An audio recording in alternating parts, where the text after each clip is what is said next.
ये कहानी है अब्दुल साहब की। अब्दुल साहब की शादी को 25 साल हो चुके थे। अब्दुल साहब के 2 बेटे थे, एक 22 साल का, एक 20 साल का और एक बेटी थी 18 साल की। अब्दुल साहब का बचपना, अब्दुल साहब की जवानी सब अपने बाप से डरते हुए गुजरी थी और अब वो अपने बच्चों से डरते थे। उन्हें हमेशा ही ये डर सताए रखता था कि कहीं उन्होंने अपने बच्चों को कोई बात कर दी तो बच्चे आगे से उन्हें मुड़कर जवाब ना दे दें या फिर उनसे नाराज़ ना हो जाएं, कोल्ड बिहेवियर ना इख्तियार कर लें। वो बजते हुए दरवाज़ों से बहुत डरते थे कि कोई बच्चा नाराज़ होकर जाए, दरवाज़ा मार दे तो वो उस बारे में क्या सोचेंगे, या फिर अगर उन्होंने अपने बच्चे को कुछ कह दिया तो अगले 6 महीने तक उनका बच्चा उन्हें कोल्ड बिहेवियर दिखाएगा या उनसे बात नहीं करेगा।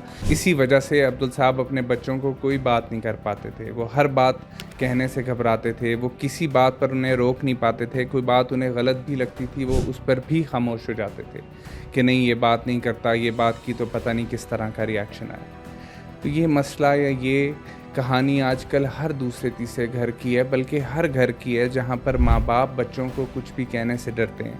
वो अपने बच्चों को समझा ही नहीं पाते, अपने एक्सपीरियंसेस से उन्हें एडवाइस नहीं कर पा रहे, क्योंकि बच्चों का रिएक्शन बहुत नेगेटिव है। वो उनकी बात सुनने को तैयार ही नहीं है, हर बात पर आर्ग्यू करते हैं, हर बात पर डिबेट करते हैं और अक्सर व बेशतर तो उनसे नाराज़ हो जाते हैं, जिसकी वजह से माँ बाप आजकल खामोश हैं। अब माँ बाप के अंदर ये डर आता क्यों है? एक ज़माने में अगर बाप ने किसी बात पर इनकार कर दिया तो इसका मतलब इनकार है, लेकिन आजकल बच्चे हर चीज़ पर आर्ग्यू करते हैं, डिबेट करते हैं, बहस करते हैं और अक्सर व बेशतर इनकार भी कर देते हैं कि हमने ये बात नहीं माननी। हम अपनी बहुत सारी महफ़िलों में ये बात करते रहे हैं, बल्कि पिछली महफ़िल में भी ये बात की थी कि अगर माँ बाप आपको किसी भी गैर शरई चीज़ पर, गैर इस्लामी चीज़ पर मजबूर करें तो उन्हें पोलाइटली इनकार कर दें। लेकिन आजकल बहुत सारे घरों में ये है कि वो सही बात भी कर रहे हों तो बच्चे सुनने को तैयार ही नहीं है, वो हर चीज़ पर इनकार कर देते हैं, जिसकी वजह से माँ बाप खामोश हो गए हैं। अब वो बच्चों को मना करना बिल्कुल छोड़ गए हैं। गैलप पाकिस्तान की 2024 की रिपोर्ट भी ये बताती है कि 62% माँ बाप का ये कहना है कि बच्चे उनकी बात नहीं सुनते और आगे से आर्ग्यू करते हैं। उसके बाद फिर बच्चों ने एक इमोशनल हॉस्टेज सिचुएशन बनाई हुई है कि अगर माँ बाप ने कुछ कह दिया, कोई बात कर दी, तो उन्होंने महीनों तक उन्हें या तो कॉल्स नहीं करनी, या उन्हें हग नहीं करना, या उनसे कोई दिल की बात नहीं करनी और बहुत ही कोल्ड सा बिहेवियर रखना है। तो अब माँ बाप इसीलिए पीछे हो गए हैं क्योंकि उन्हें लगता है कि अगर उन्होंने बच्चों को कुछ कहा तो बच्चे 6-6 महीने तक माँ बाप से दिल की बात करना छोड़ देंगे या फिर बहुत ही कोल्ड बिहेवियर इख्तियार कर लेंगे। साइकोलॉजिस्ट इसे रिलेशनशिप प्रिजर्वेशन ट्रैप कहते हैं, जिसमें माँ बाप डिसिप्लिन को या वो बातें जो उन्हें लगता है कि सही हैं, पीस की खातिर, सुकून की खातिर घर में उन सारी बातों को छोड़ देते हैं और वो कहते हैं कि ठीक है, जो बच्चे कह रहे हैं वही सही है। उसके बाद आजकल माँ बाप को अपने सोशल इमेज का भी डर होता है। पहले ज़मानों में अगर माँ बाप बच्चों को डांट देते थे तो ये उनका एक प्राइवेट मैटर होता था, घर के अंदर ही ख़त्म हो जाता था।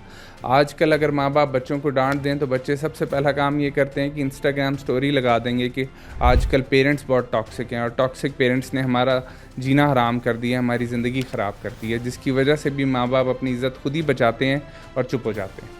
उसके बाद फिर कुछ पेरेंट्स ने अपने बच्चों के ऊपर बचपन में इतनी ज़्यादा सख्ती की होती है, उन्हें मारा धाड़ा होता है कि जब बच्चे बड़े हो जाते हैं तो वो उस रिलेशनशिप को हील करने के चक्कर में उन्हें बिल्कुल ही खुला छोड़ देते हैं। ना किसी बात पर एडवाइस करते हैं, ना डांटते हैं, ना ही किसी बात पे कोई रोक टोक करते हैं कि शायद हमारा मामला अच्छा हो जाए। लेकिन उसकी वजह से वो अपनी अथॉरिटी लूज़ कर जाते हैं घर में और बच्चे बिल्कुल ही खुद सर हो जाते हैं और माँ बाप की कोई बात सुनने को तैयार ही नहीं होते। अब ये जो माँ बाप के दिल में डर होता है, इससे होता क्या है? एक तो रिस्पेक्ट एक बहुत ही ऑप्शनल सी चीज़ बन जाती है। अक्सर व बेशतर बच्चे सोचना शुरू हो जाते हैं कि माँ बाप बहुत वीक हैं कि वो उनकी बात को चैलेंज ही नहीं कर सकते या उनकी किसी भी बात पर ना नहीं बोल सकते। उसके बाद इस डर की वजह से खामोशी घर का कल्चर बन जाती है। कोई भी कॉन्वर्सेशन है वो बहुत ही छोटी होती है, बहुत ही शैलो होती है, क्योंकि किसी भी टॉपिक के ऊपर इन डेप्थ कॉन्वर्सेशन माँ बाप के बीच में रहती ही नहीं है। माँ बाप पूछ ही नहीं पाते बच्चों से कि ये काम तुम क्यों कर रहे हो, इसकी वजह क्या है, इससे तुम्हें इफ़ेक्ट क्या होगा, क्या ये सही है, क्या ये गलत है। उसके बाद फिर इससे वैल्यूज़ ख़त्म होनी शुरू हो जाती हैं। माँ बाप अपनी कल्चरल वैल्यूज़, रिलीजियस वैल्यूज़ बच्चों को दे ही नहीं पाते, उन्हें बता ही नहीं पाते कि क्या चीज़ कल्चरली सही है, क्या चीज़ रिलीजियसली सही है, क्योंकि बच्चे सुन नहीं रहे होते, बच्चों से इस टॉपिक पर उनकी बातचीत ही नहीं हो पा रही होती। फिर एक और बहुत बड़ा मसला जो इस डर की वजह से होता है वो ये होता है कि माँ बाप एंजाइटी में चले जाते हैं, डिप्रेशन में चले जाते हैं, बातें अंदर रख रख के अंदर ही अंदर घुटना शुरू हो जाते हैं, जिसकी वजह से उनकी हेल्थ भी ख़राब होती है, चाहे वो फ़िज़िकल हेल्थ हो या मेंटल हेल्थ हो। लेकिन बच्चे इस चीज़ को नज़रअंदाज करते हैं, वो देख ही नहीं पाते।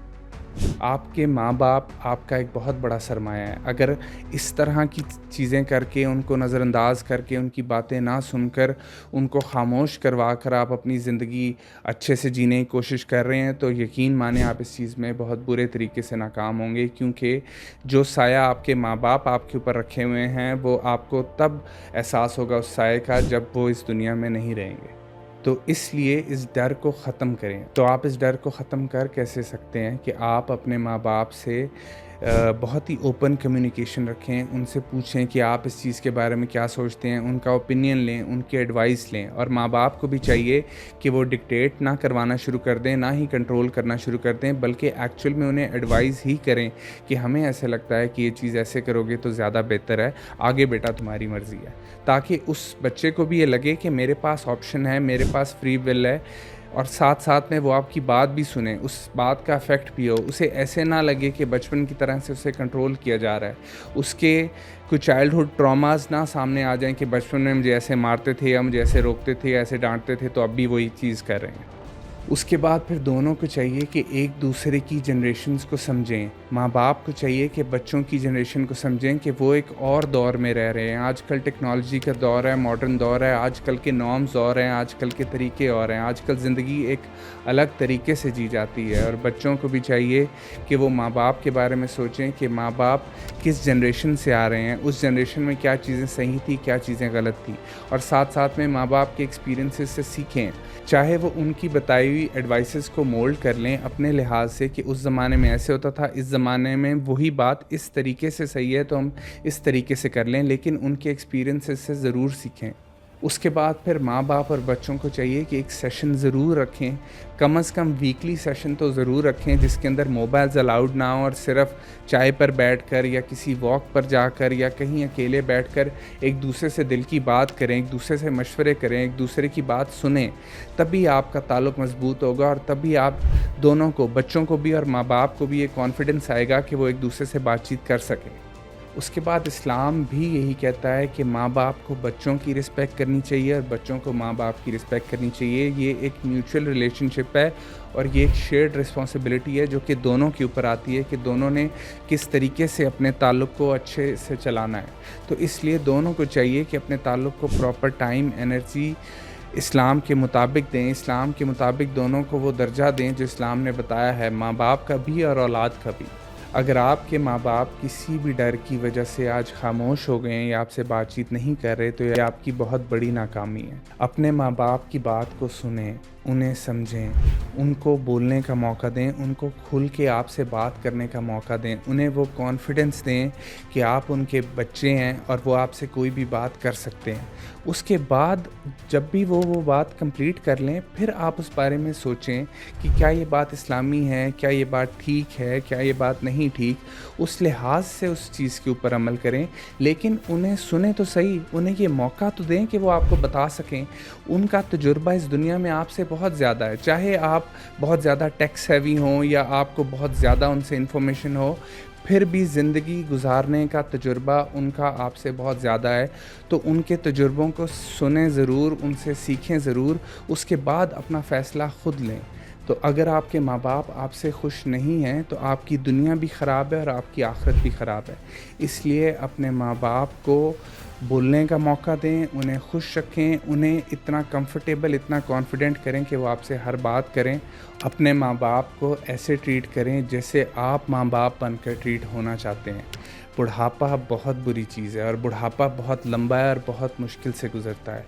तो अगर आप ये चाहते हैं कि आपका बुढ़ापा और आपकी आखिरत दोनों बहुत अच्छे से गुज़रें, तो अपने माँ-बाप के बुढ़ापे को, उनके आखिरी सालों को बहुत खुशगवार रखें और उन्हें बग़ैर किसी डर के खुशी-खुशी जीने दें।